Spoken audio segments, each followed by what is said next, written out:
Magsumikap para sa kinabukasan ng pamilya. Ang pagtulong ay higit na biyaya sa isang taong may busilak na kalooban. Subalit ang sobrang pagtulong ay hindi nakakalugod at isang pagkukonsinti sa katamaran ng iba. Kuya, wala na akong pera para sa pangkain mamaya. Baka may sobrang ulam kayo. Saka pantongan na rin. Minalas eh. Talo na naman. Leching buhay to, oo. Lahat na lamang ng malas. Pag-ibig, sugal, lahat malas. Pagdadarama na namang muli ng bunsong kapatid ni Mang Berting na si Aming. Ang matandang binatang edad 35. Paanong magugustuhan ng babae gayong mabisyo na ay sugarol pa. Kahapon lang kita binigyan ng 100. Naubos mo na agad yon. Ano bang binili mo? Kuya Berting naman eh. Binigay mo na yon. Kailangan mo pa bang tanungin kung saan napunta at kung paano naubos? Abat kung makasagot, Hoy, Aming, hindi madaling hanapin ng pera. Matuto kang magtipid dahil unang-una, may pamilya akong binubuhay. Ikaw binata ka pero anong ginagawa mo? Umaasa ka sa akin at sa mga magulang natin. Akala mo ba hindi ko alam na naaadik ka na sa sabong? Lintik naman oh. Kung ayaw mo magbigay di wag. Ang dami pang sinasabi. Huwag kang bastos, Aming. Ikaw na nga tong humihiling. Yan ang sinasabi ko, di ba? Susumbatan mo na naman ako. Sabihin mo na lamang na hindi ka magbibigay. Ang dami mo pang sinasabi. Galit na wika nito sabay talikod. Wala siyang magawa kundi ang bumuntong hininga. Mali yata na lagi niyang pinagbibigyan nito noon pa. Masyadong nasanay na sa panghihingi sa kanya. Kaya ito pa ang galit kapag hindi na pagbigyan. Tiyak din naman niyang sa sabong lamang din ito mapupunta. Mabigat ang loob niyang bumalik sa loob ng bahay. Nakakasama ng loob ngunit wala siyang magawa. Kapatid niya ito, nag-iisang kapatid kaya dapat ay sanggan dikit sila at ayaw na ayaw niyang lumayo ang loob nito sa kanya. Habang papasok ng bahay ay sinalubong siya ng kanyang asawa. Parang narinig kong nagtatalo kayo ng kapatid mong si Aming. Nasaan siya? Tanong ng asawa niyang kabababa lamang ng kanilang bahay. Pinatulog nito ang kanilang bunsong anak. Oo, nandito siya kanina. Umuwi na rin. Masama pa yata ang loob sa akin. Napalakas ba ang boses ko? Medyo pero mas malakas ang boses ni Aming. Ano bang kinakagalit nun? Hindi na talaga nagbago ang ugali ng kapatid mo. Oo nga eh. Ayun, humihiling ng pera. Hindi ko na pagbigyan kaya nagalit. Lalo't na bisto ko na natalo sa sabong. Akala yata niya nanunumbat ako. Yan ang sinasabi ko sa iyo, Berting. Masyado mong kinukonsinti ang kapatid mo. Tignan mo tuloy ang nangyari. Ikaw pa ngayon ang nagmukhang masama sa paningin niya dahil madamot ka na sa palagay niya. Paano kaya mawawala yung pagiging adik niya sa sabong? Masyado na siyang nahuhumaling sa ganyang bisyo. Abay ewan, wala rin akong ideya sa ganyang bagay. O siya, halika na. Kumain na tayo ng tanghalian. Nakatulog na si Bunso. Mabuti pa nga siguro. Nang sa ganoon makapagpahinga na ako ng kaunti bago bumalik sa sakahan. Hindi mo pa ba tapos araruhin ang maisan? Ang sabi mo hindi yun kalawakan. Hindi nga kalawakan. Kaso'y ginawa ko kahapon ay nilagyan ng gapangan ng mga bagong tanim na sitaw. Gumagapang na. Kapag makapag-umpisa na tayong umani nun ay tiyak akong tuloy-tuloy na yon. Konti na lang din naman at aararuhin ko yon. Mamaya tapos na yon. Sagot niya habang patungo sila sa kusina. Matapos maghain ng pagkain si Aling Masya, ay magkaharap nilang pinagsaluhan iyon. Nagpahinga lamang di siya ng kaunti. Pagkatapos kumain ay bumalik na rin agad siya sa kanilang sakahan. Habang nag-aararo'y patuloy ang pag-iisip niya patungkol sa kanyang kapatid. Talagang hindi na magbabago pa ang pagkatao nito. Sa sobrang pagmamahal nila dahil sa bunsong kapatid at nag-iisa ito, ay masyado nitong inabuso ang kanilang pagmamahal para rito. Hirap na tuloy silang pagsalitaan ito dahil mas matapang pa kaysa sa kanila. Maling taktika sa pagpapalaki. Biglang nasambit niya habang hawak ang ararong hinihila ng alaga. Nadaanan ng araro ang bahay ng langgam na itim. Iniwasan niya yon na matapakan. Tiyak na sa mga paa niya ito magkakarerahan sa pag-akyat. Nasira ang bahay ng mga ito dahil nadaanan ng araro. Habang umiiwas ay doon siya nakatingin sa mga imbak na pagkain ng mga yon. Maliliit na butil na kulay puti. Mas maliit ng 3 beses kaysa sa butil ng bigas. Ang dami ng naimbak na pagkain ng mga ito. Ngunit ang higit na nakakapansin ay ang isang butil na kakaiba. Saglit na pinatigil muna niya ang kanyang alaga. Sininyasan niya ang kanyang kalabaw, sabay hila ng lubid na nakatali sa ilong nito. "Sandali lang alaga ko, sisilipin ko lamang itong isang kakatuwang bagay," anya sa kanyang alaga. Masunurin ang kanyang alagang kalabaw, kaya tahimik itong nakatayo habang naghihintay lamang ng kanyang utos. Tahimik niyang dinampot ang isang bagay na mas maliit pa sa butil ng palay, matigas at nagliliwanag. "Ang mutya ng langgam. Ito kaya yun?" Tuwang wika niya.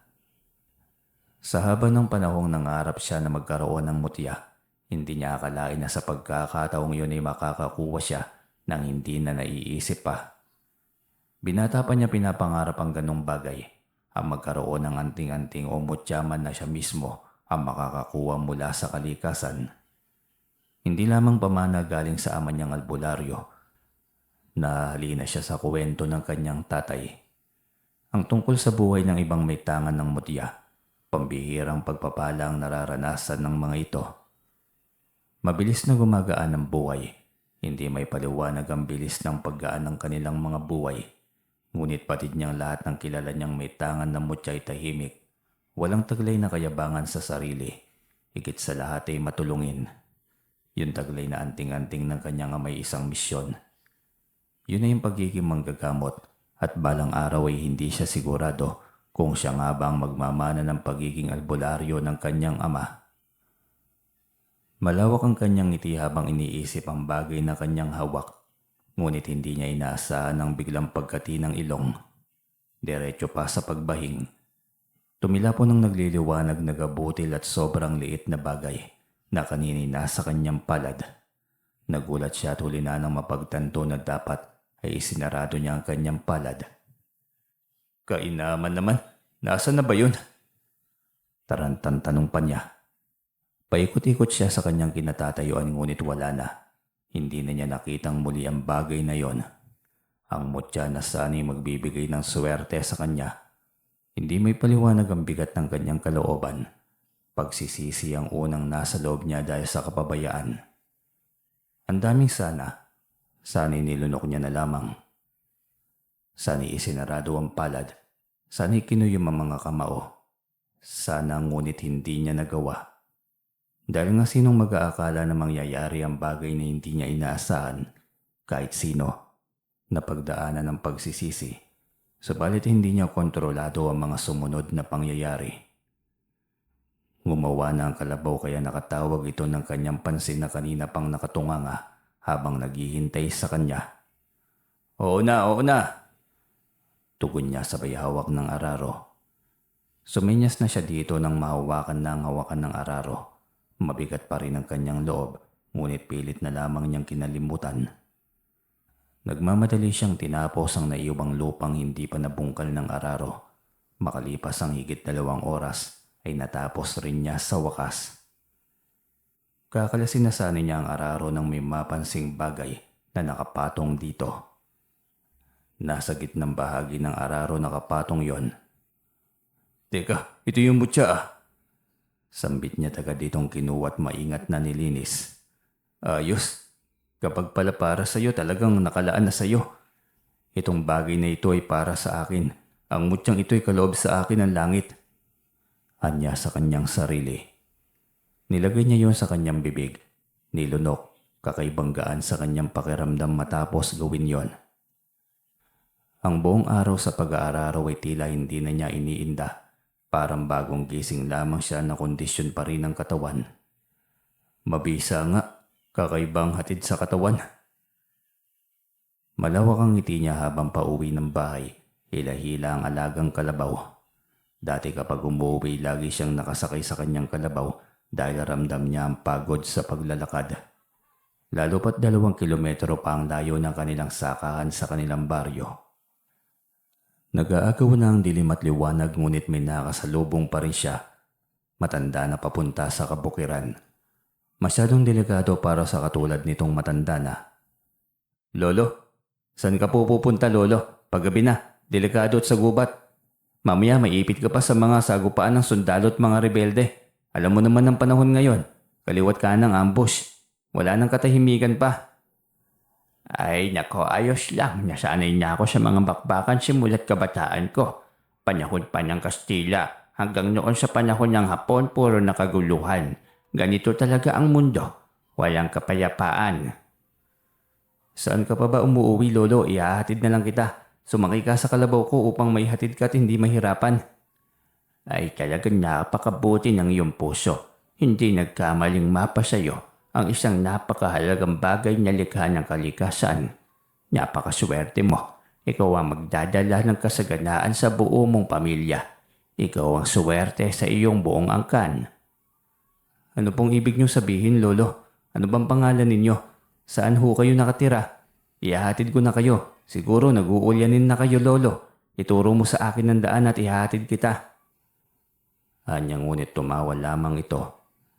Sige lang, mauuna na ako. Huwag mo na akong alalahanin pa. Hindi lolo, baka mapahamak ka sa daan eh. Ayos lang ako. Sigurado ka lolo ha? Oo naman, sigurado ako.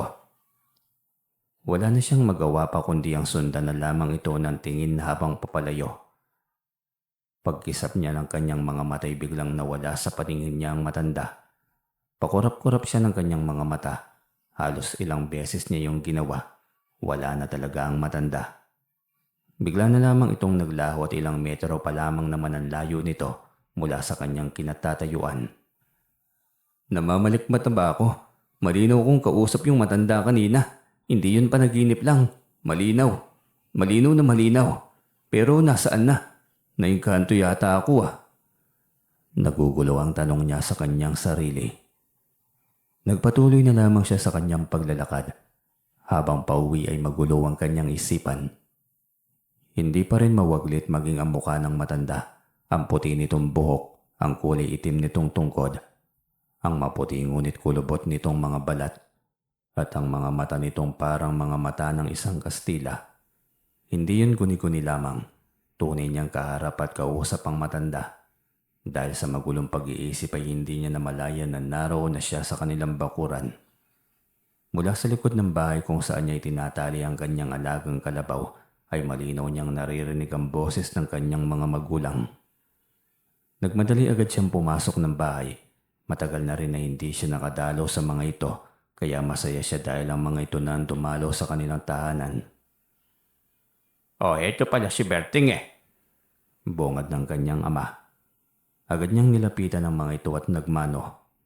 Magandang gabi po, Nanay Edad, Tatay Poldo. Kaawaan ka ng Diyos, anak. Pagpasensyaan mo na't ngayon lang nadalaw. Masyadong maraming obligasyon sa buhay. Ang daming mga taong nangangailangan ng tulong. Ang daming mga nanggagambalang engkanto at hindi matahimik na kaluluwa. Sobrang hiwaga talaga nitong mundo, oo. Ay, naiintindihan ko naman ang trabaho niyo, Tay. Buti wala kayong misyon ngayon. Sa kabilang baryo siya na anak may naengkanto doon. Isang linggo niyang tulog. Hindi ko alam kung kaya ko pang pabalikin yung kaluluwa nun. Baka kumain na kasi yun ng itim na pagkain ng mga engkanto. Sana ngay hindi pa. Bukas ko na ng umaga pupuntahan. Ikaw talaga sa ngayon ang binigyan namin ng oras ng iyong ina para sa kapatid mong si Aming. Bakit may problema ba, Tay? Anak, yung kapatid mong si Aming nagwawala kanina dahil hindi nabigyan ng pera. Nahirapan na kami ng iyong ama sa kapatid mong yon, Berting. Hindi ko na alam anong gagawin namin eh. Masyado na ako mahina para disiplinahin pa ang kapatid mo. Nabuang nasa sabong yung kapatid mong yon. Yan din ang pinoproblema ko kay Aming, Nay. Masyado nang naadik sa sabong eh. Lagi rin namang talo. Unang sabak kasi niyan panalo ng panalo. Umabot na 50,000. Hay, yung daya talaga ng Diablo ano. Isang beses lang yon tapos sunod-sunod na talo na. Sa kagustuhang mabawi ang malaking halagang yon. Hanggang ngayon hindi na binali kung magkano ang naging talo. Sige lang na sige, hindi na maawat. Nagwawala kapag hindi mabigyan. Saan na ba ngayon ng taong yun, Tay? Nagalit din yun sa akin dahil sa hindi ko nabigyan ng pera. Andon sa bahay ng kaibigan niya. Hindi na halos yun umuwi ng bahay. Yung mga tandang niyang alaga nandoon na sa bahay ng kaibigan niya. Ayaw niya kasing mapagsabihan sa bahay eh. Ganun po ba? Hindi ko pa naman alam ang bahay ng kaibigan niya. Bukas may sabong sa kabilang bayan, anak. Tiyak na nandun na naman yon. Hindi naman magpapahuli ang dokong yun sa sabungan eh. Doon mo na lamang kaya siya kitain, anak. Bumuntong hininga na lamang siya. Ganun na nga yata ang gagawin niya. Sa sabungan niya ito hahanapin upang tiyak na mahanap niya ito. Gusto niyang kausapin ito ng maayos. Ayaw niyang mas lalong sumama ang loob nito sa kanya. O siya, wag na kayo mag-alala pa. Ako nang bahala sa bunsong yon. Buti nga hindi na nag-asawa. Kung sakali sakit ng ulo lamang ang hatid ng taong yun sa kanyang magiging asawa. Totoo yun, anak, kaya hiniwalayan ng nobya dahil sa masyadong mabisyo. Semboryong manununog na nga sa bungero pa. Tumawa na lamang siya sa nagintura ng ama. Si tatay talaga, pwede namang adik sa yosi na lang. May semboryong manununog pa talagang nalalaman. Parang sentral lamang ng asukal no? Hindi matigil-tigil yung usok. Dinaan na lamang nila sa tawanan ng kanilang problema. Hindi niya pinauwi ang kanyang mga magulang ng gabing yon. Pinatay niya ang isa sa mga alaga niyang inahin. Yun ang kanilang naging hapunan ng gabing yon. Hindi rin naman magaling mag-alaga ng sisiwang inahin yon, kaya uulamin na lamang nila. Mahaba ang kanilang pag-uusap ng gabi.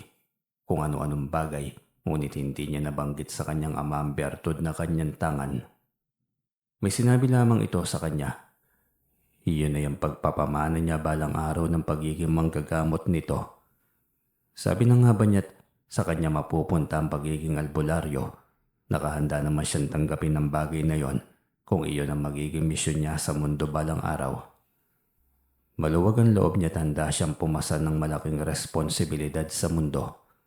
Kinabukasan ay maagang nagising ang lahat na siyang lagi namang nakasanayan kapag nasa probinsya. Kinausap agad siya ng kanyang ama. Maaga akong didiretso sa kabilang sityo mamaya, Berting ah. Baka pwedeng makisuyo na lamang sa mga apo ko. Pakiatid na lamang si Lola edad nila sa bahay. Ayoko naman, tay. Mamaya pagkatapos magagahan, ihahatid siya ni Lito. Mabuti nga't nagmana sa iyo lahat ng mga anak mo, Berting. Ang babait. Lalaki pa naman lahat katulad nyo. Wala talagang babae sa atin. Kayong magkapatid, puro lalaki. Ikaw naman, yung mga anak mong 4, parehong mga lalaki pa rin. Oo nga po, tay, kaya nga umabot ng 4 kakahabol ng babae. Tumawa na lamang siya habang sinasabi yon. Oo nga magtatapos na sa pagiging teacher si Rudy, hindi ba? Opo, tay, si Ali din, teacher din yon. Magkasunod lamang sila kaya may mga teacher na kayong apo, tay. Nakakatuwa naman parehong nahihilig sa pagtuturo ang mga apo kong ito. Sinabi mo pa, tatay, si Lito. Gusto din ng pagiging guro, kaya nasa likod lamang nila ako. Kung ano man ang gusto nila kahit magkanda kuba-kuba ako sa pagsasaka, mapagtapos ko lamang sila sa mga pangarap nila. Anak, may hinanakit ka ba sa akin dahil hindi kita napag-aral noon kahit high school man lamang? Biglang naging malungkot ito kaya nagulat siya sa mabilis na kambyo ng modo nito. Bakit bigla mo namang naitanong yan, tay? Hindi nangyaring sumama ang loob ko sa inyo. Naiintindihan kita, ang misyon mo. Ipinagmamalaki kaya kita, tay. Talaga, anak? Oo naman, tay. Sa dami ba naman ang mga napagaling mo? Salamat, anak ka. Hindi ko talaga maiwan ang panggagamot ko noon. Kapag gagawin ko, isa sa inyo ang mawawala. Isa-isa na kayong magkakasakit noon dahil sa pagmamatigas ko. Kaya wala akong magawa kundi ang tanggapin ang aking kapalaran, ang aking misyon. Tay, hindi mo na kailangan magpaliwanag. Sabi ko naman, di ba? Naiintindihan ko. Ngumiti ito at nagpaalam ng umalis. Saktong nagising si Lito at nakita nitong paalis ang matanda. Lolo, aalis na kayo? Tanong nito sabay lapit upang humalik sa kamay ng lolo. Naku, apo, ang aga mo namang nagising. Wala naman kayong pasok ngayon, hindi ba? Opo, Lolo. Uuwi nga sila Kuya Ali at Kuya Rudy mamaya eh. Matagal na kasi silang hindi nauwi. Mamimingwit kami ng dalagang bukid pagdating nila. Talaga ba? Buti kung ganun mamayang hapon na lamang kami uuwi ng lola edad mo para naman makita din namin ng dalawang yon. Ang tagal naming hindi nagkita. Babalik ako dito mamaya ah. Ay tama nga tay. O siya, mabuti siguro dito isamahan mo na si Lolo Poldo mo. Sige ba tay, sama ako Lolo ha? Nakakatuwa naman, gusto mong samahan ako apo? Oo naman Lo, yun ay kung pwede po. Abay, oo naman, bakit hindi? Mamayang alauna nga pala pupuntahan ko si Aming tay. Kakausapin ko siya kahit sa anong paraan. Salamat anak, mukhang ikaw na lamang talaga ang matatakbuhan ko. Kayo lang namang dalawa ang magkapatid Uwi ka nito. Sinamahan na ito ni Lito patungo sa kabilang baryo. Siya naman ay dinala ang alagang kalabaw niya sa damuhan upang pahalabin. Hindi na muna siya tutungo sa sakahan. Aasikasuhin muna niya ang bunsong kapatid. Mukhang kailangan na talaga nito ng atensyon niya. Matanda na ang kanilang mga magulang. Hindi na ng mga ito kayang dumisiplina kay Aming. Masyado nang matigas ang kukote nito kung pagsasabihan. 12:00 pa lamang ay umalis na siya ng bahay. Pagdating sa sabungan ay madaming sabungero ang nakatambay. Bitbit ang sariling tandang. Inikot niya ang kanyang paningin at dumapo ang mga mata niya sa dalawang lalaking tila iniensayo ang dalang tandang. Pamilyar ang bulto ng katawan ng isang nakatalikod. Iyon na nga, nahanap na niya si Aming, kaya agad niya itong nilapitan. Walang palya kapag sabungan ng usapan Kahit araw-araw pa talaga ha, Aming? Nagulat itong napalingon sa kanya. Mabilis na hinuli ang tandang saka muling binalingan siya ng tingin. Kuya, sasabong ka rin? Sasabong ka dyan. Ba't hindi ka umuwi ng bahay? Uuwi ka lamang doon at magwawala kapag hindi nabigyan ng pera. Tapos aalis na naman. Kuya naman, ang daming tao rito. Dito mo pa talaga ako sesermonan. Pabulong nitong wika. Bigla siyang natahimik. Matandang binata ang kanyang kapatid. Hindi niya dapat ito kinakausap sa ganoong paraan. Tiningnan niya ang kaibigan nitong nakatitig lamang sa kanya. Bigla siyang kumalma. Mukhang natakot sa kanya maging ang kaibigan nito. Tiningnan niya ang hawak na tandang ng kapatid sabay kuha ng tandang nito. Kondisyon na ba itong manok mo? Oo naman kuya. Tumingala siya at naisip niyang kabilugan ng buwan kagabi. Naku, wag mo munang ilaban itong tandang mo. Magiging hapunan lamang ito ng kalaban. Kuya naman, ayaw mo lamang ako magsabong Hindi ako nagbibiro at lalong wala akong ibang intensyon.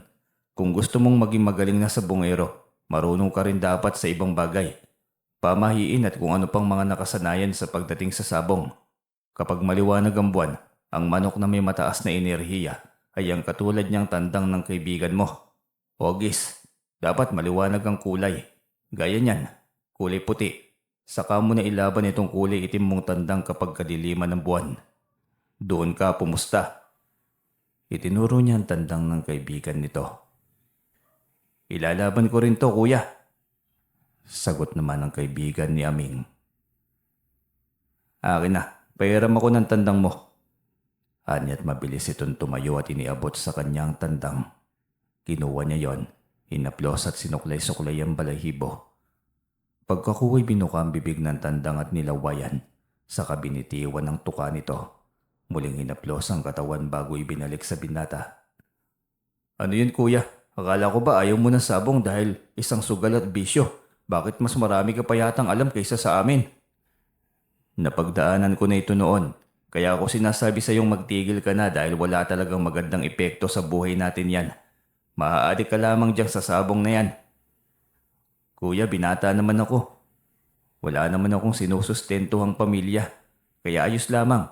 Ikaw din, di ba? Nung binata ka, ito ang bisyo mo. Matandang binata ka na, Aming. 35 ka na. Abay, magseryoso ka naman na sa buhay. Kita mo sa edad mong yan, magwawala ka pa kapag hindi ka nabigyan ng pera. Kuya naman wag mo naman akong ipahiya sa kaibigan ko. Pwede mo naman akong kausaping mag-isa Sige, sa bahay na kaya umayos ka. Oo nga pala. Pukaw niya sa kaibigan ni Aming na hindi niya kilala. Ano po yan kuya? May kailangan ka po ba sa akin? Tanong nito nang mapagtanto na ito ang kausap niya. Wala naman. Sasabihin ko lang na kung pwede, lakihan niyo ang pusta. Sayang ang pagkakataon na ito. Tinitigan siya nito at tila ba sinusuri kung seryoso. Walang biro, lakihan mo ang pusta. Ako rin kuya, pupusta ako Saka hindi ko na ilalaban itong tandang ko gaya ng sinabi mo. Naniniwala ako sa'yo. Depende sa'yo, Aming. Pero sana huli na to. Sana matigil na yung bisyo mo nang hindi ka na maging perwisyo sa mga magulang natin. Baka perwisyo naman to. Dumayo na nga ako sa kanila. Maingay din yung bibig nila eh. Reklamo pa ni Aming. Tinignan na lamang niya ito. Siguro ngay impluwensya din ng kanilang ama na noon ay nakukumaling din sa sabong. Siya din ay dumaan nito dahil nakita niya sa ama. Marahil ay sa kanya din ang impluwensya ng pagkuhumaling ng kapatid. Hindi rin ito madaan sa sigawan dahil matandang binata nga ito. Hahayaan na lamang siguro niyang mawala sa huli ang interes nito gaya ng nangyari sa kanya. Bawat isa naman ay may pagmulat. May utak ang kapatid niya. Hindi sa habang panahon ay nakapiring ang mga mata nito. Alam niyang darating ang araw na magigising ito sa katotohanan at mapapagtanto nitong nagsasayang ito ng pera. Kuya, dumito ka muna. Bakit naman, Aming? Samahan mo muna ako manood ng sabong. Manonood nga lamang ba? Pupusta ng kaunti. Sa tandang lang naman ni Buddy ako pupusta. Doon lang naman. Nailing na lamang siya. Pinabuti na lamang niya ang manood. Tiningnan niyang magiging laban ng tandang nito. Hindi nagtagal ay tinawag na ang pangalan. Iniabot ang pusta sa liamador. Lumapit sa ruweda kung saan naghihinday ang sentensyador. Pagkalapag sa ruweda ng dalawang maglalabang tandang ay lihim siyang napangiti. Mukhang magandang laban ito Anya pa sa sarili. Parehong mabangis ang datingan ng dalawang tandang. Tila ba ayaw magpatalo ng bawat isa. Paglapag pa lamang kanina sa ruweda ay nagkakainitan na agad ang ulo ng dalawang tandang. Nagtayuan ng mga balahibo sa leeg. Parehong minamatyagan ang kilos ng bawat isa. Ayos, hindi papatalo ang bangis ng tandang mo, buddy. Masayang wika pa ni Aming. Oo nga ka, buddy. Mukhang may dalang swerte ang himas at laway ng Kuya Berding mo. Napakagaling Iyon tandang ko biglang mas naging matapang pa. Dinig niyang wika pa nito.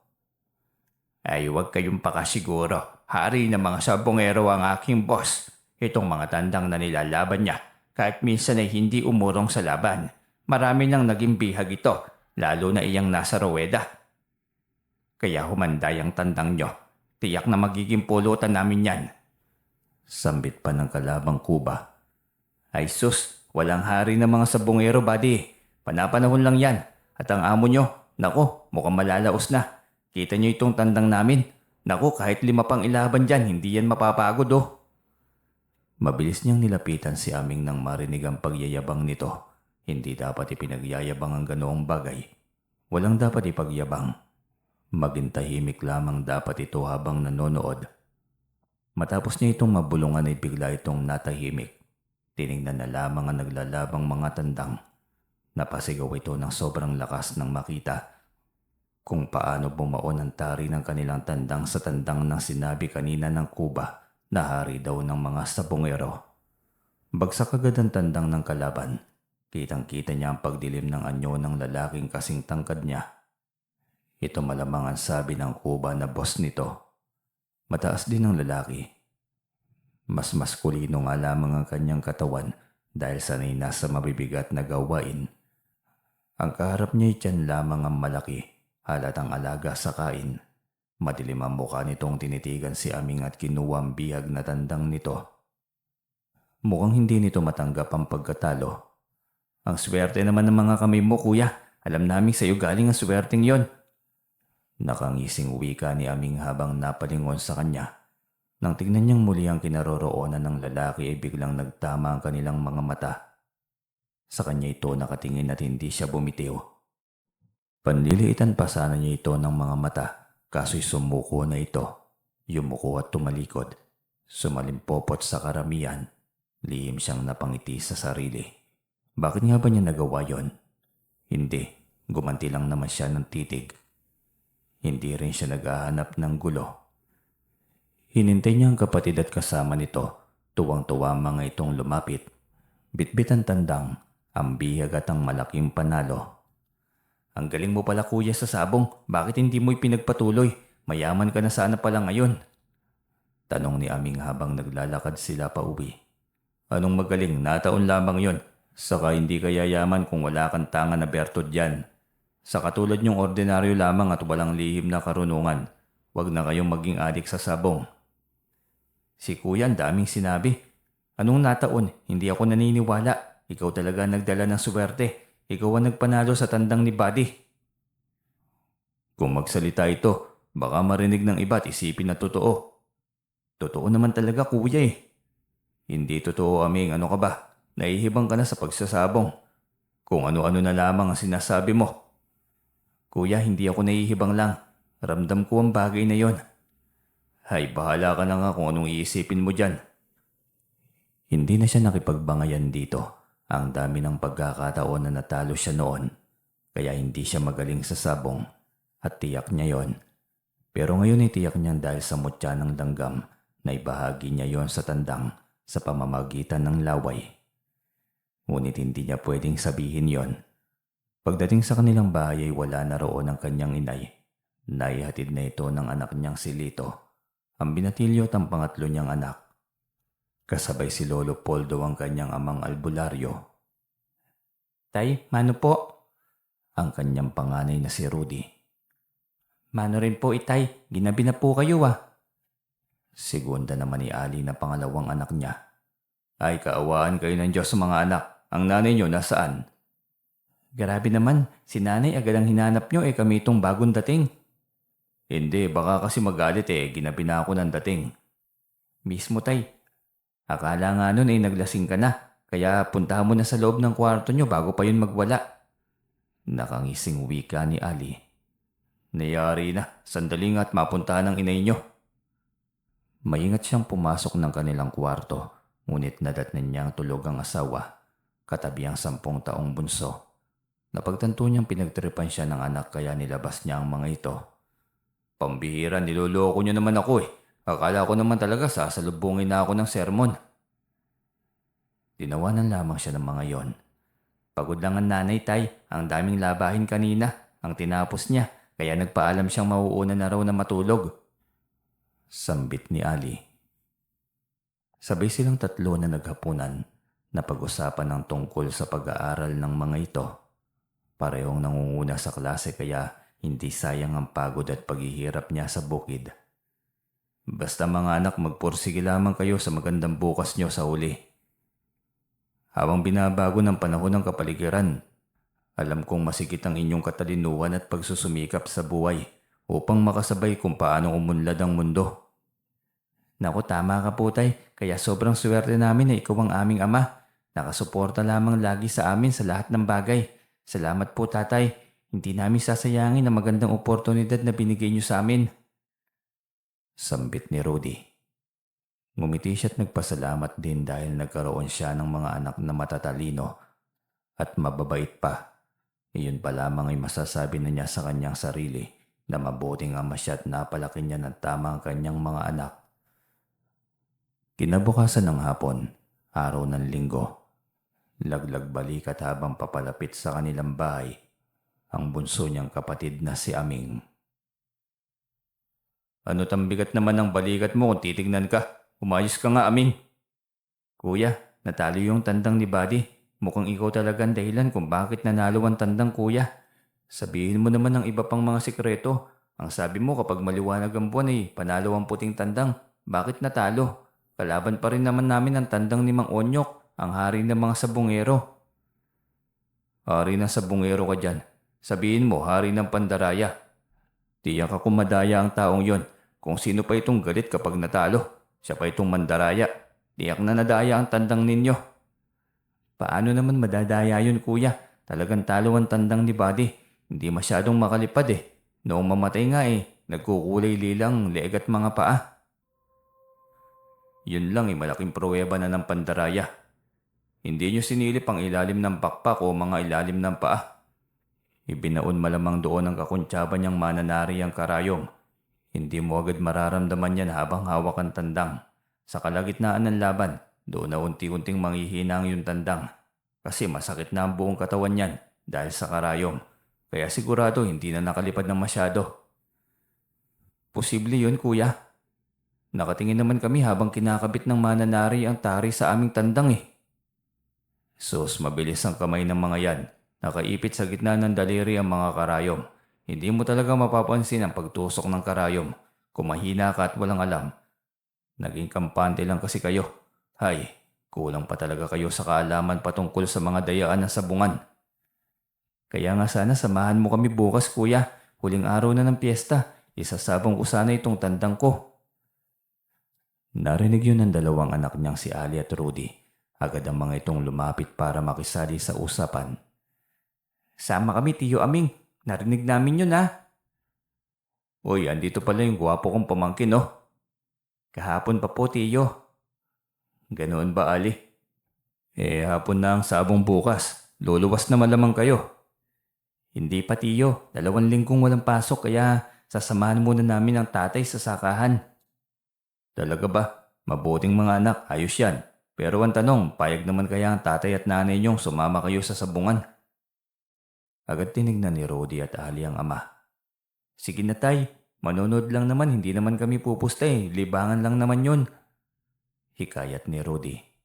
Oo nga po tay, piyesta di ba? Mga binata din naman kami, paranas naman tay.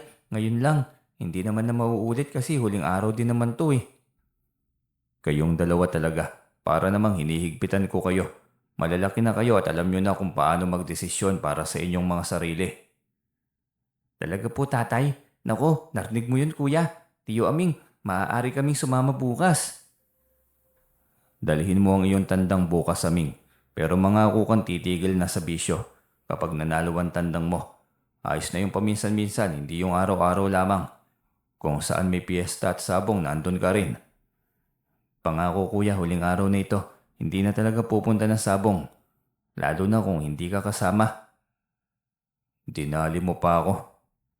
Sabi mo naman, ayos lang basta hindi madalas. Paminsan-minsan lang naman, hindi ba? Basta wag gawing bisyo ang sabong. Kahit iyang pagyoyosi mo, itigil mo yan. Masama yan sa katawan mo. Ganito kuya, isasabong ko ang aking tandang bukas. Ito todo ko ang 10,000 na mayroon ako. Matagal kong inipon yon. Kapag nanalo ng 3 beses, kapag talaga naging 80,000 at hindi na ako magbibisyo pa, ibibili ko na lamang ng alagang baboy at kambing. Mag-aalaga na lamang ako ng mga hayop. Sinabi mo yan tuparin mo. Iyang pananalo, tiyak yan. Tutulungan kitang magbago. Hindi pa naman huli ang lahat, Aming. Kailangan mo na ring mag-asawa. Tatanda kang walang supling. Sinong makakasama mo sa pagtanda mo? Iba talaga kapag sariling anak ang kasama sa pagtanda. Totoong pagmamahal at pag-aalaga ang mararamdaman mo. Anya sa kapatid. Tangan niya ang bertod ng langgam, ang insektong walang kapaguran sa pagkayod. Ang alam niya, hindi siya papalya. Mananalo ang tandang nito gamit ang kanyang bertod. Katulad ng ginawa niya sa tandang ng kaibigan nitong si Buddy. Maaga pa lamang kinabukasan ay naroon na si Aming sa kanilang bahay. Nakabihis bitbit ang tandang nitong ilalaban sa sabong. Grabe Tiyo Aming, hindi naman masyadong halata ang kasabikan mo . 9:00 pa lamang ng umaga nandito ka na kaagad. Kasiguraduhan na ito ng usapan Ali. Huling sabong sa taong ito. Sa isang taon pupunta lamang ako ng sabungan ng 5 beses. Hindi ako sigurado kung tutupad ka sa usapan Tiyo. Ipapaputol ko itong 2 kamay ko kung hindi ako tutupad. Magbabagong buhay na talaga ako. Malay mo hindi ba? Makapag-asawa na ako kapag nagbagong buhay na ako. Yan tama yan Tiyo. Abay matanda ka ng binata. Sayang ang kapugian natin kung hindi magkakalahi sa mga susunod na henerasyon. Loko ka talagang bata ka. Nasa na nga pala sila kuya? Kanina pa tahimik ka. Pumunta muna dun sa sakahan, mamimitas daw ng lansones. Ganun ba? Di maghintay na muna tayo rito. Maaga naman sila kaninang umalis, mamaya lang nandyan na ang mga yon. Wika pa ni Ali. Hindi siya nagkamali. Maya-maya nga lamang ay dumating na mga ito. Agad silang gumayak upang pumunta na ng sabungan. Pagdating doon inaabutan nila ang Mananari at si Onyok na nag-uusap. Mukhang napakaseryosong bagay ang pinag-uusapan ng mga yon. Kuya, tignan mo. Siya si Onyok, ang hari ng sabungan at ang mananaring sa mga iskot. Turo ni Aming sa kanya. Mga ganyang kilos at pag-uusap ay makikita mo talagang may kakaiba. Maging alerto ka mamaya. Tiyak akong kayo agad ang puntirya ng mga yan. Kasi nanalo na kayong minsan. Yung si Buddy ba pupunta dito? Mamayang konti siguro nariyan na yun kuya. Pauhuli ba ang lokong yun? Alam nyo na ilalaban ko ang aking isang tandang. Wika ni Aming. Ilang sandali nga lamang ay humihingal na itong papalapit sa kanila. Huli na ba ako? Hindi pa Buddy. Hindi pa naman nag-uumpisa. Pero mamaya lang iikot na yung Mananari at Liamador. Kinuha muna niya ang hawak na tandang ni Aming. Kailangan niyang may kondisyon ng tandang bago malagyan ito ng tari. Kagaya pa rin ang ginawa niya sa tandang ng kaibigan ni Aming. Katatapos lamang niyang gawin yon nang biglang lumapit ang Mananari. Ay, lagyan na natin ng tari ang tandang ninyo. Baka iyan niyang unang mailaban. Walang problema, siguraduhin mo lang. Nakamata lamang ako. Ay, ano bang pinagsasasabi mo? Parang may laman na. Wala naman, ito, kapitan mo na. Seryosong wika ni Berting. Hindi na naglumikot pa ang kanyang mga mata. Doon na ito nakatuon sa mga kamay ng Mananari. Ang bilis kumilos. Halatang eksperto na sa ganoong larangan. Biglang itinaas nito ang pakpak ng tandang. May maliit na bagay na halos hindi na makita ng malabong mata. Ngunit hindi ang mga mata niya. Sinliwanag pa yun ng sikat ng araw. Huli niya ang palabas ng karayom sa gilid ng daliri nito. Ano yun? Ano yun? Sandali nga! Ang alin ba? Kunwari pa inosenteng tanong pabalik ng Mananari. Inangat niya ang pakpak ng tandang. Naiwan pang sinulid na hindi na iturok ng lubusan. Ano ito? Hindi ko alam yan. Mali ko ba sa'yo? Sinong tangang may-ari ang maglalagay ng karayom sa kanyang alaga? Saka ikaw ang nagtaas ng pakpak. Hindi ako. Yung tandang. Saka pwede yan. Huwag niyo ako niloloko. Alam ko na ang ganyang estilo. Tutusukin niyo ng karayom ang tandang niyo tapos pupusta kayo ng malaking halaga sa kalaban. Kasi alam na ninyong matatalo kayo. Walang hiya kang matanda ka. Binabaligtad mo pa ngayon ang sitwasyon. Sige lang tanda. Iyang mga pinaggagawa mo. Sa tingin mo hindi ka sisingilin ng karma niyan. Panapanahon din yan. Sige lang. Respeto na lamang din sa iyo dahil matanda ka na. Galit na wika niya rito. Matapos makabitan ng tari ay binusisi niya ng maigi ang tandang. Nang masuring maigi ay saka lamang niya inabot kay Aming. Kita mo yung pandaraya ng matandang yon? Oo kuya, ang bilis naman talaga ng kamay ng matandang yon. Kaya nga masyado ka pang maraming bagay na kailangan matuklasan sa larangan ng sabong. O yan na, tinawag ng pangalan mo. Ibigay mo na rin yan maging ang pamusta mo. Ikaw ba kuya ayaw mong pumusta? Dumukot siya ng pera sa kanyang bulsa. Eto, 2,000. Tataya na lamang din pala ako. Logro 11 ha. Opo kuya, ipapasulat ko. Matapos ang talian ng logro ay inumpisahan na ang laban ng dalawang tandang sa ruweda. Palaging tandang ni Onyok ang naging katapat ng kanilang tandang. Ngunit hindi na kinakabahan si Aming. Sa pagkakataong yun ay hindi na dihado ang tandang nito dahil hindi nagtagumpay ang Mananari na ibaon sa katawan ng kanyang tandang ang isang karayom. Isa pa'y alam nito na may bagay na tangan si Mang Berting. Kung kaya't nag-iiba ang kondisyon at galing ng tandang, parang hindi nito ordinaryong tandang lamang, parang tandang ng halimaw. Hindi tuloy may pinta ang mukha ni Onyok. Tila ba alam na nitong matatalo ang tandang nito? Masama ang titig nito sa kanya. Malamang dahil siyang nakabisto ng pandaraya nito at ng kakuntsaba nitong Mananari. Pagod ng tandang nito ngunit kay Mang Aming ay tila ba bagong salang pa rin. Halatang nilalaro din ito ang kalaban. Hinintay nitong manghina ang kalabang tandang bago ibuon ng tari na nakakabit sa tahid nito. Ayun, sapul na! Panalo ang tandang ko, kuya! Sigaw ni Aming. Sigawan ng mga Kristong nasa likod niya. Panalo rin ang mga ito. Tiyo, panalo tayo! Sigaw naman ni Ali. Ilalaban ba ulit natin, Tay? Tanong naman ng anak niyang panganay na si Rudy. Pwede pa naman. Hindi nga halos nabawasan ng enerhiya ng tandang ng tiyo aming nyo. Oo nga, Tay. Pwede kaya akong pumusta, Tay? May 1,000 akong dala rito. Pwede, kapag naramdaman yung panalo ang tandang na pupustahan nyo, tumaya kayo. Pero kung kinakabahan at nag-aalinlangan kayo, ay huwag nyo nang ituloy. Matatalo yan panigurado. Eh di tataya ko na rin tong 1,000 na mayroon ako. Ramdam ko naman na mananalo pa rin tayo eh. Sige lang, mukhang nagkatuwaan naman kayo. Basta paalala ko sa inyo lalo na kayo Ali, Rudy. Walang teacher na sabungero. Hindi magandang pakinggan. Nagtawa na ng mga ito sa kanyang turan. Tay, ano lang Tay, balik karanasan. Para naman may masayang alaala tayo sa sabungan.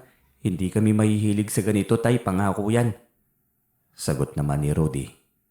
Tinawag ang makakalaban ng kanilang tandang.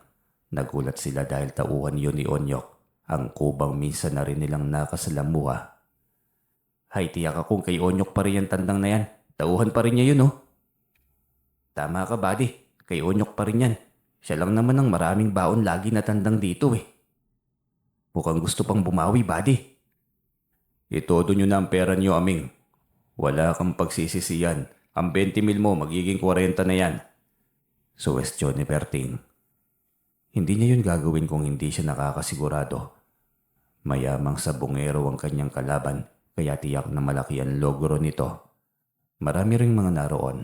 Ang iba pa'y mga pari, palihim na pumupusta ng malaking halaga. Mga pulis at ibang mga sundalo.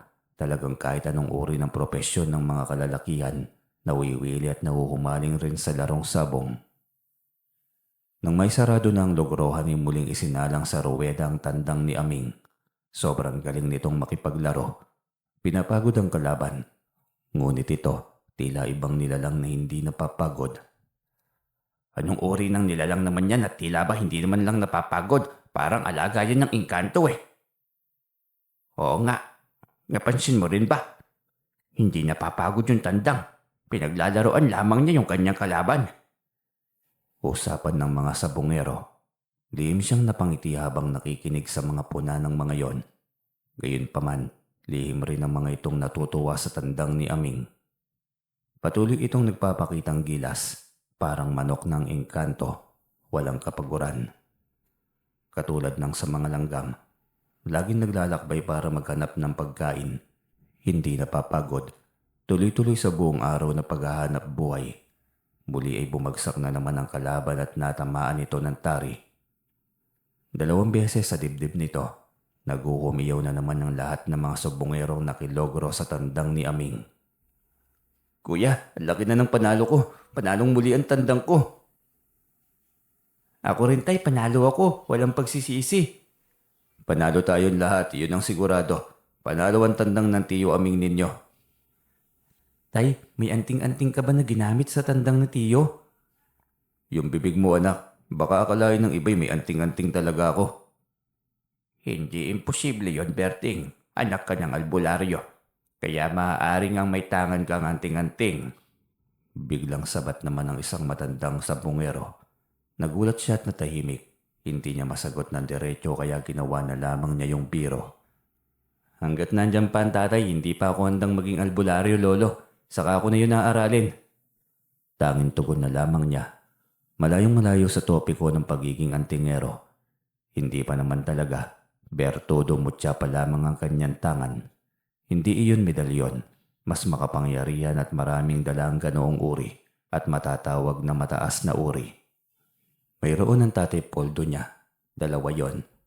Ang 3 Pico at San Benito na balak ibigay sa kanila ni Aming pagdating ng araw. Nabalik ang kanyang atensyon nang ibinigay sa kanya ng kapatid ang kanyang pera kasama ang panalo nito. Ipupusta mo pa ba kuya? Lalaban pa ako, huling laban. Kayo na lang, ayos na ako dito. Sige lang, mananalo yan. Sigurado yan kuya ha? Oo, mananalo yan, sigurado ako. Pupusta ako Tay, panghuli na to. Ako din po Tay, sayang ang pagkakataon. Hindi ako nakapusta kanina sa unang laban eh. Sige lang, sunggaban nyo na ang huling pagkakataon na yan. Uuwi rin kasi agad tayo pagkatapos ng huling laban. Tagay tayo taya, ang daming pulutan at pangulam. Tiyak na maraming kapitbahay ang pupunta sa atin mamaya. Sige Ali, kung yan ang gusto mo, walang problema. Basta ngayon lamang to Pagbibigyan ko kayo pero sana'y huwag niyong abusuhin. Opo tay, konti lang din naman ang iinumin namin. Tige isang bote lang ng beer. Tapos usap-usap lang. Hindi rin naman kami umiinom ng alak eh. Sabat ni Rudy. Sabik ng mga ito sa panghuling laban. Ngunit kung kailan naman sila nasasabik ay saka naman tila sobrang tagal ng laro. Masyadong pinaglalaroan ng tandang ni Aming ang kalaban. Halatang pagod na ang kalaban nito. Ano ba yan? Alaga ako, tudasin mo na yan. Pagod na yan masyado Sambit ni Aming kausap ang kanyang tandang. Tila may sariling kamalayan din ang tandang. Bigla itong humanda para sa isang malakas na pag-atake. Tinantya nito ang baba ng lipad ng kalaban. Pagkatapos ay sinalpok ng buong lakas. Yun, ang galing! Malakas na sigaw muli ni Aming. Sapul muli sa dibdib ang kalaban. Dito madalas ang atake ng kanyang tandang. Tila may sariling katalinuhan ito at alam na alam nito ang matinding atake na tatalo lang madalian sa kalaban. Yun ang huling laban. Aalis na sila kaagad. Lumapit sa kanila si Aming dahil may ibiniling bagay. Ako na kukuha ng panalo nyo. Hintayin nyo lamang ako sa labas. Ipatatanggal ko lang ang tari at kukuha na ako agad ng ating huling panalo. Kami na rin ang magdadala nitong mga bihag na tandang buddy. Saad ng kaibigan niya. Sige buddy, salamat. Doon muna tumahan sa bahay ni Kuya Berting para makasama ko itong mga pamangkin kong pogi. Natural, mana sa tatay, mana sa tiyo. Sa maikling salita, nasa lahi talaga natin, tiyo. Tawanan ng mga ito bago tuluyang nagsialisan. Ang ingay nila na tila ba walang pakialam sa mga naroon. Sa bagay, kabilang bayan yon. Hindi nila gaanong kilala ang mga taong naroon. May iilan silang kakilala kaya tuwing may nakakasalubong silang pamilyar ay ngumingiti lamang sila. Nauna na silang lumabas, samantalang sa loob ng sabungan habang kinakalasan ng tari ang tandang ni Aming ay lumapit dito si Padre Jackie. Sa'yo ba ang tandang na yan, kapatid? Ay opo, Padre Jackie. Napakagaling Sobra ako napahanga. Napakagaling. Abay opo, sobrang galing nitong tandang ko. Maswerte ako't nagkaroon ng alagang hahatak sa aking buhay pataas. Ganun ba? Anong plano mo dyan? Ibebenta mo ba yan? Ito ay hindi po siguro, Padre. Sayang naman itong tandang ko pagkaswerte ko sa tandang kong ito 50,000, ibebenta mo ba yan sa akin? Talagang 50,000 halaga, Padre. Bibili mo sa halagang yan. Tama ang pagkakarinig mo, yun na nga. Babayaran ko nga ngayon mismo na. Ibibigay mo ba? Abay madali naman akong kausap, Padre. Ito yung tandang ko. Malakas na malakas. Sa'yo na ito kapalit ng 50,000 mo. Madali ka naman palang kausap Abay oo naman, Padre. Kagalang-galang kang alagad ng Diyos. Hindi ka dapat tinatanggihan. Nang sa ganun ay hindi lalayo ang maraming grasya at biyaya pang darating sa buhay. Ang galing. Sige na. Napaniwala mo na ako. O siya, akin na yan tandang. Eto, Padre, ikaw na ang magmamay-ari nito. Malawak ang ngiti ng Padre nang iabot ni Aming dito ang alagang tandang. Dinukot din ni Padre Jackie ang 50,000 na nasa bulsa at inabot sa binata. Kumislap ang mga mata ng binata nang makita ang makapal na halaga ng pera. Bilangin mo muna nang masigurong tama ang halagang ibinayad ko. Ayos. O yan na, Padre. Ikaw na bahala dyan sa tandang ko Alagaan mong mabuti yan. Akong bahala dito. Akin na to. Bayad na to Oo nga naman. O siya, alis na ako, Padre. Tapos na ang usapan. Sige, adios. Nagmadali agad itong umalis. Sa labas ay halos sumaba na ang kanilang leeg kay hintay kay Aming. Nang makalabas na ito'y saka lamang nawala ang kanilang inip. Ang tagal mo naman. Saan ka pa ba nagsusuot? Grabing bilangan ba ng panalo? Ay kasi kuya, may nakipag-usap pa Hindi ko naman maaaring talikuran. Baka sabihing bastos ako. Tiyo, nasaan ang tandang? Nakalimutan mo pa? Pambihira, baka napulot pa yun ng iba. Nag-aalalang tanong ni Ali. Ay, sabi na't mapapansin talaga Kuwan nabenta ko, Ali. Sabay kamot ng ulo at himas ng makapal nitong bulsa. Naibenta? Bakit mo binenta? Pakinabangan pa yun ng iba. Kapag isasalang yun, tiyak na panalo pa rin yun. Ayos lang yun kuya, sayang naman 50 mil eh. Walang 50 mil na tandang sa panahong ito. 50 mil? Binudol mo naman yung bumili ng tandang mo na yun. Ano yan, mas mahal pa sa kalabaw. Anong budol dun kuya eh, siya naman ang nagbigay ng presyo. Mapilit pa nga eh, alangan naman tanggihan ko hindi ba? Wala akong binudol, wala akong niloko. Nagbenta ako ayon sa presyo na sambit niya. Diyos mio ka talaga, Aming. Ewan ko na lang sa'yo. Halina nga kayo, paggabi na. Nag-aalala na ngayon ang ate Masya mo. Anya sa mga ito. Mabilis silang naglakad patungo sa paradahan ng tricycle. Ang ingay na ang himigayan tuwa sa loob ng tricycle ay malayang naririnig ng mga nakasalubong na mga naglalakad na taong patungo sa pistahan. Sa sayawan at sa mga perya. Ang iba naman ay sa inuman at sa mga kainan. Isang alaala ng taon na gugunitahin ng mga taong minsan ay nakisaya sa dinadaos na pasasalamat sa isang buong taon na biyayang kalooban ng isang umaasensong bayan. Pagkatapos nilang maghapunan ay tutungo ang mga anak niyang binata sa sayawan. Kasama ng mga ito ang kanilang tiyo Aming. Ayos lang naman yun dahil binata ang mga ito. Bilin lamang niya sa mga ito na huwag magiging mayabang at formal lamang dapat ang kilos nila. Nang sa gayon ay hindi masita, lalo na ng mga adik. Tumapad din ng mga ito sa kanilang usapan na maagang umuwi. Kinabukasan ay maagang dumating si Aming sa kanilang bahay. Ang aga mo, hindi ka ba inaantok? Sina Rudy at Ali tulog pa rin. Ako ba naman kuya, alam mo namang sanay na sanay ako sa puyatan. Saka nangako ako sa iyo, di ba? Magbabagong buhay na ako kaya naman makikisuyo sana. Tutuparin ko na ang matagal ko ng pangako sa aking sarili. Talaga? Maganda yan. Natutuwa ako sa iyo, Aming. At oo naman, kahit anong hilingin mo, basta sa ikabubuti mo. Nang sa gayon ay matahimik na rin ang utak ng nanay at tatay.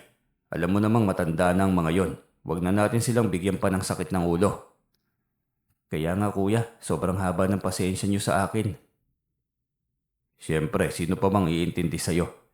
Kundi kami lang naman.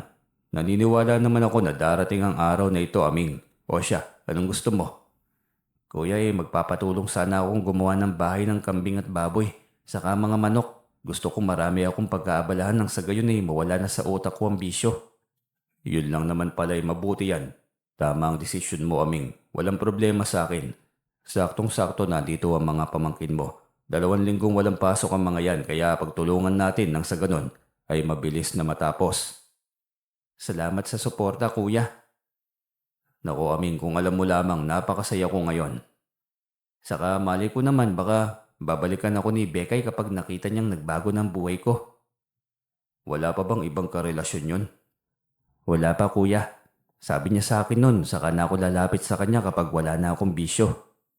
Yun naman pala ibig sabihin mahal ka talaga nun. Naghihintay lang sa'yo. Haranahin mo mamayang gabi. Sasamahan ka namin ng mga pamangkin mo. Talaga kuya, kahit sa buhay pag-ibig ay suportado pa rin ako. Natural, matanda ka na Buti nga inibig ka pa ni Bekay. Ilang taon lang yun, 23 pa lamang, hindi ba? Opo kuya, bata pa. Ayos yan, o siya, sandali. Kausapin ko ang ate Masya mo para makaalis tayo. Nagpaalam siya ng maayos sa asawa at alam niyang maiintindihan nito ang bagay na yon. Mabait ang kanyang asawa at maunawain, kaya tiyak na masaya rin ito kapag nalaman na nagbago na ang kanyang kapatid. Yun naman pala, sana tuloy-tuloy na yan mahal, nang sa ganun ay hindi na maging sakit ng ulo nila tatay at nanay.